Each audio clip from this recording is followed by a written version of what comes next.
Frank Delaney's cane slipped on the slick Chicago sidewalk, and he crashed to the frozen ground, his grocery bag tearing open. Oranges and bananas spilled into the slush, their bright colors mocking him as a blinding pain ripped through his hip. A jogger paused, but Frank snarled, "I'm fine, keep going." He wasn't. At 68, every fall felt like a final warning.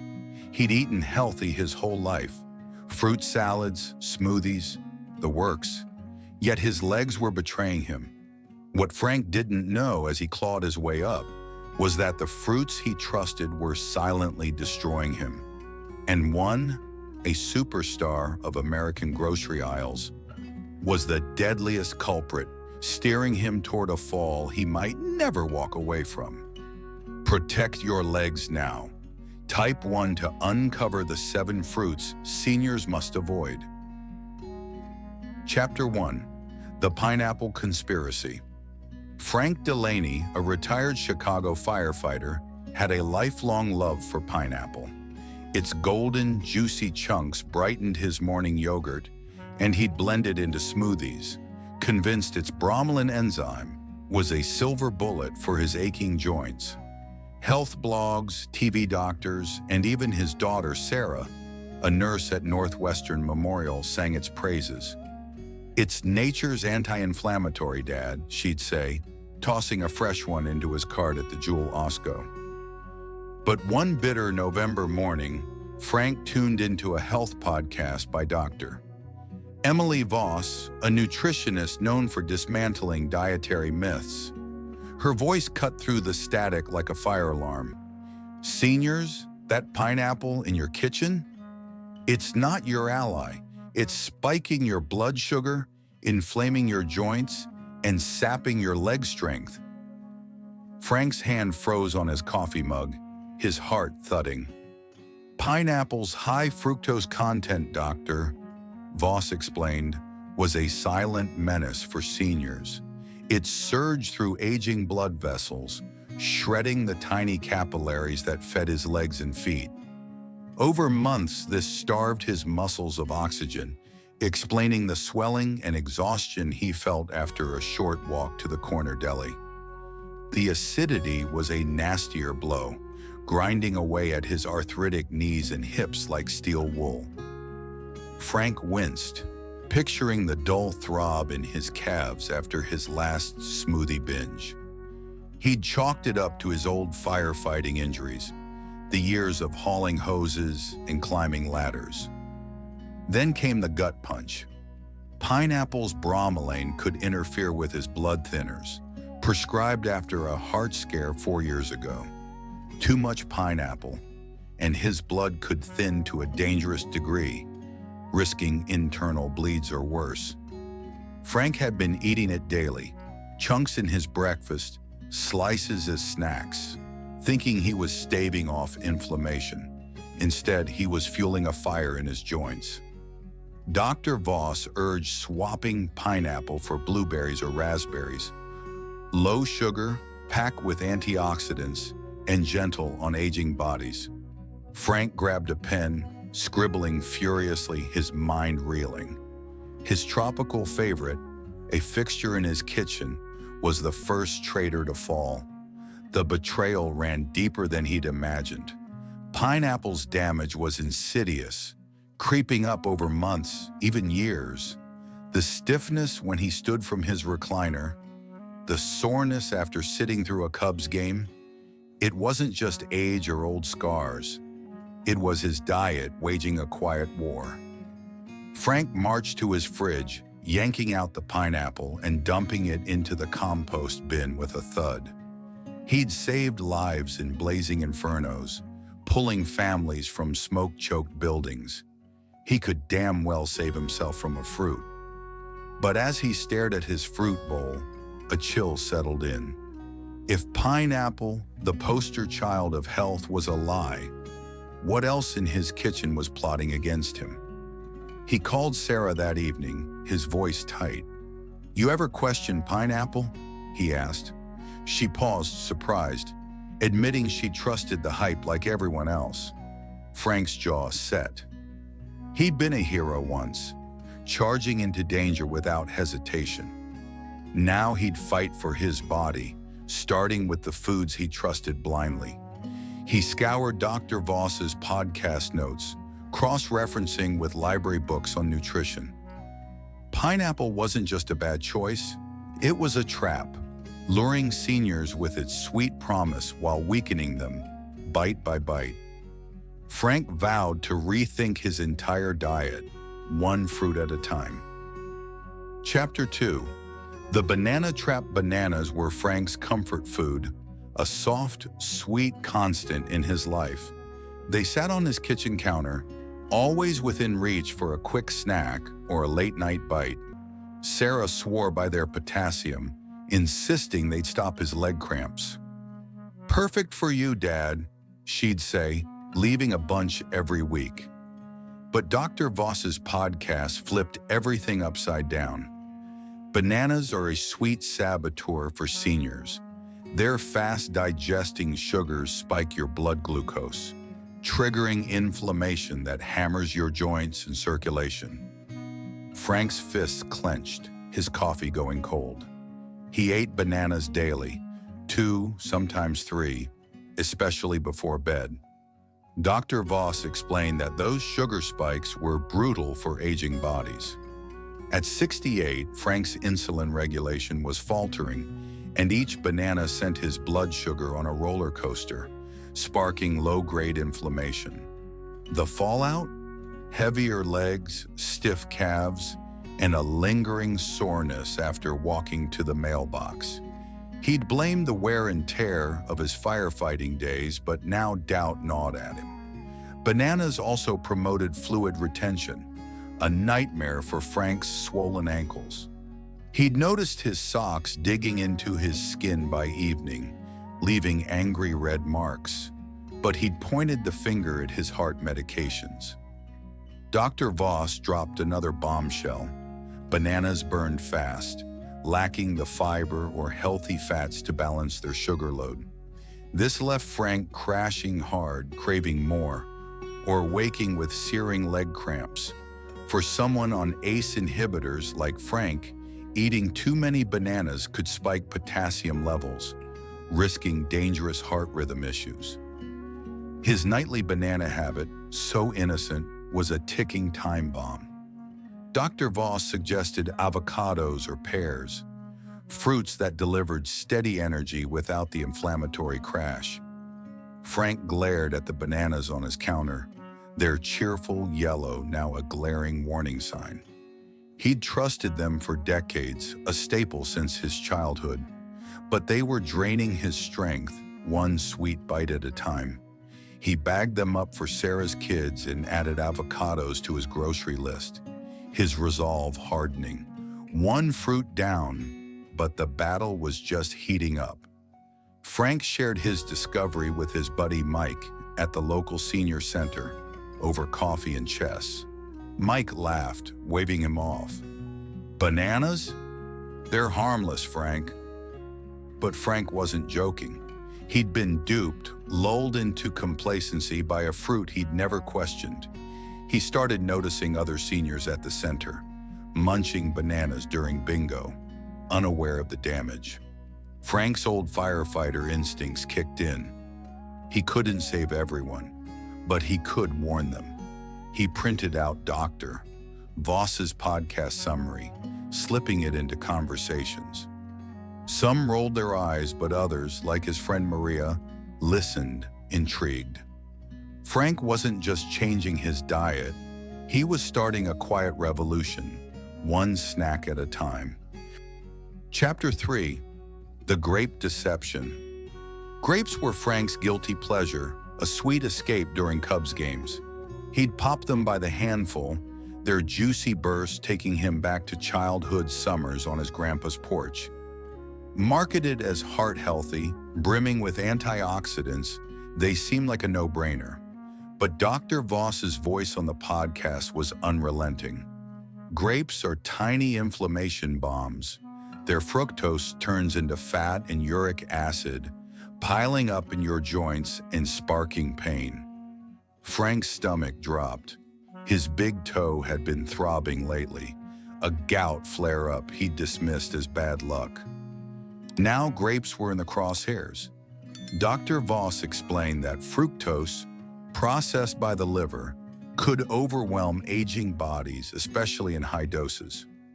For seniors like Frank, with slower metabolisms, this meant joint pain, swelling, and stiffness, particularly in the toes, ankles, and knees. The real danger was their size. Grapes were so easy to overeat. Frank could polish off a bowl without thinking, each grape delivering a sugar hit that strained his sluggish circulation.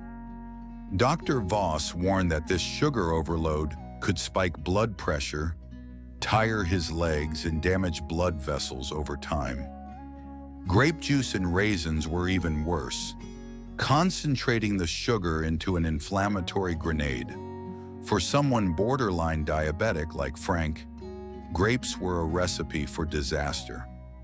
He thought back to the burning in his toe after long game nights, the tightness in his calves after morning walks. It wasn't just the beer or the cold weather. Grapes were playing a role.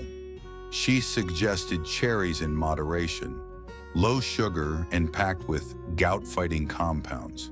Frank sighed, picturing the bags of grapes in his fridge, their innocent look now a facade.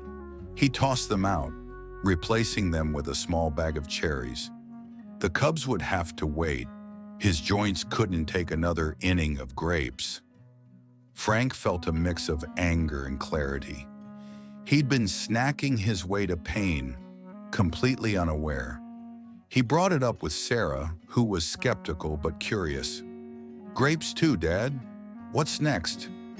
Frank nodded, his voice firm. "Everything's on the table now." He wasn't just tweaking his diet, he was dismantling a lifetime of blind trust in healthy foods. At the senior center, his story sparked debates. Some scoffed, calling him paranoid, but others, like Maria, started questioning their own fruit bowls. Frank handed out Dr. Voss's podcast link, feeling like the old firefighter again, spotting danger before it spread.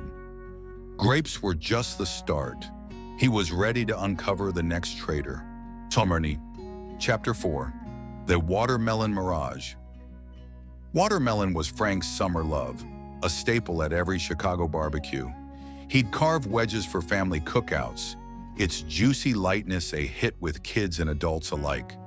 Over 90% water, it felt hydrating, low-calorie, and guilt-free. But Dr. Voss labeled it a sugary hydration hoax. Its sky-high glycemic index sent blood sugar soaring, a disaster for seniors like Frank, whose metabolism had slowed to a crawl.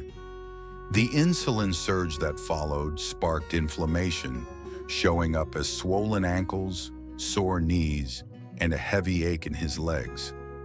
Frank ate watermelon by the slab, sometimes half a melon on sweltering days, thinking it was harmless.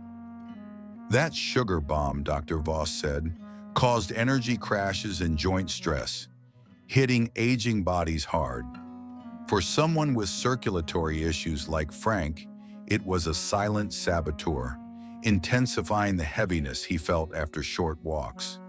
He'd noticed swelling after picnics, his ankles puffing up, but he'd blame the heat or too much salt. Now watermelon was suspect. Dr. Voss pointed out another issue. Watermelon's hydration illusion led people to skip plain water, disrupting fluid balance. For seniors on diuretics like Frank, this could worsen dehydration rather than relieve it. She recommended cucumber slices or papaya, hydrating without the sugar spike. Frank stared at the watermelon in his cooler, its pinkish flesh no longer innocent. He swapped it for papaya at the store, determined to break the cycle. Summer wouldn't taste the same, but his legs might thank him. Frank tested papaya at the next family cookout, and Sarah's kids devoured it. "Not bad, Dad," she said, raising an eyebrow. Frank grinned, a small victory. But the bigger fight was internal. His trust in fruit was shattered, replaced by a burning need to understand what his body needed. He started reading nutrition labels, something he'd never bothered with before. Watermelon wasn't just a treat, it was a lesson in questioning everything. Frank's days of blind eating were over. He was building a new way to live, one choice at a time. Chapter 5. The Orange Facade. Oranges were Frank's morning ritual, a tall glass of OJ with his eggs and toast, a nod to the breakfast of his childhood. They were the symbol of health packed with vitamin C. But Dr. Voss called them a citrus culprit. Their citric acid irritated aging joints, worsening inflammation in his knees and hips. Frank's morning stiffness, the heaviness when climbing stairs, it all started to make sense. The sugar-acid combo in orange juice hit his system like a double shot of espresso, then left him foggy, sore, and drained. For someone with arthritis like Frank, oranges were like pouring lemon juice on a cut. Dr. Voss explained that as bodies age, tolerance for acids drops, and repeated exposure could exacerbate joint pain, particularly in the knees, hips, and ankles. Orange juice was worse, delivering a concentrated dose of sugar and acid without the fiber to slow it down. Frank's daily habit, so ingrained, was working against him, masquerading as health. She suggested papaya or berries, low-acid fruits that soothed rather than irritated. Frank stared at his juice carton, feeling betrayed by decades of healthy advice. He poured it down the sink, grabbing a pint of berries from the fridge. His mornings needed a new start, one that didn't fight his body. Frank's resolve was like steel now. He'd been blind for too long, but his eyes were wide open. He told his buddy Mike at the senior center, who shrugged. "Orange juice? That's classic, Frank." But Frank wasn't swayed. He was done with classics that hurt him. His story started spreading at the center, sparking heated debates over coffee. Some called him obsessed, but others, like Maria, swapped their OJ for smoothies with berries and reported less morning pain. Frank felt a spark of pride. He wasn't just saving himself, he was lighting a path for others. For Chapter 6, the green apples sting green apples were Frank's healthy dessert, a crisp, tart alternative to candy. He'd munch them while reading the Tribune, feeling virtuous for choosing fruit over sweets. But Dr. Voss warned that their malic acid was a sour strain on aging joints. In seniors, it could irritate the gut and joints, causing burning knees, sore feet, or hip tightness. Frank's nighttime leg cramps, the stiffness he blamed on his old mattress. Green apples were suddenly suspects. Even their modest sugar content could spike blood sugar, especially when eaten alone late at night. Dr. Voss explained that as the body ages, it becomes less efficient at handling sugar fluctuations. And green apples, despite their healthy image, could contribute to cramps, fatigue, and stiffness. For Frank, who often ate them before bed, this explained his restless nights and sluggish mornings. She suggested pears or steamed fruits, paired with a bit of protein like yogurt to stabilize blood sugar. Frank eyed the green apples in his fruit bowl, their clean, wholesome look now a lie. He swapped them for pears, hoping for fewer cramps and lighter steps. Frank was done with deception. His body deserved foods that fought for him, not against him. He shared his findings with Sarah, who nodded slowly. "You're really digging into this, Dad." Frank felt unstoppable. He wasn't just tweaking his diet, he was reclaiming his life. At the senior center, his apple swap became a hot topic. Some laughed, but Maria tried pears and reported better sleep. Frank kept pushing, handing out Dr. Voss's podcast link like a lifeline. He was rewriting his story, and maybe others too. Chapter 7: The Mango Betrayal. Mango was Frank's indulgence, a tropical escape in Chicago's dreary winters. He'd blend it into smoothies or dice it into salads, calling it his superfruit for its vitamins and antioxidants. But Dr. Voss labeled it a tropical sugar bomb. Its sugars hit like a spoonful of syrup, spiking blood sugar and crashing hard. For Frank, with nerve issues and borderline arthritis, mango's inflammation triggered burning toes, evening swelling, and a heaviness in his legs. Its soft, juicy texture made overeating effortless. One mango packed as much sugar as a candy bar, yet felt light. Frank never stopped at a slice, and that excess was quietly eroding his joint health, promoting inflammation, and disrupting his balance. Dr. Voss warned that for seniors with poor circulation, like Frank, mango could intensify symptoms, turning minor aches into constant pain. She recommended papaya, tropical but gentler, with natural enzymes that reduce swelling. Frank stared at the mango in his fridge, its vibrant flesh now a danger zone. He tossed it, grabbing papaya instead. His favorite fruit was the worst offender, and the betrayal stung. But Frank wasn't broken. He was rebuilding, one careful choice at a time. He told the senior center, and some listened, intrigued. Maria swapped mango for papaya and felt less bloated. Frank saw seniors at the market, loading carts with mangoes, unaware of the damage. He handed out Dr. Voss's podcast link, his old firefighter instincts alive. Spot a spark, stop a fire. Mango was the final blow, but it lit a fire in Frank. He wasn't just surviving at 68, he was fighting to thrive. Kuni Epilogue: A Stronger Path. Frank overhauled his fruit bowl: blueberries, cherries, avocados, papaya, pears. Dr. Voss's 5 safe fruits fought inflammation, eased gout, cushioned joints, soothed digestion, and steadied energy. Within weeks, Frank's ankles swelled less, his knees ached less, and his morning walks felt lighter. Sarah noticed, beaming. "Dad, you're like your old self." Frank just grinned, keeping his secret weapon, Dr. Voss's advice, close. His story spread at the senior center, changing diets and sparking debates.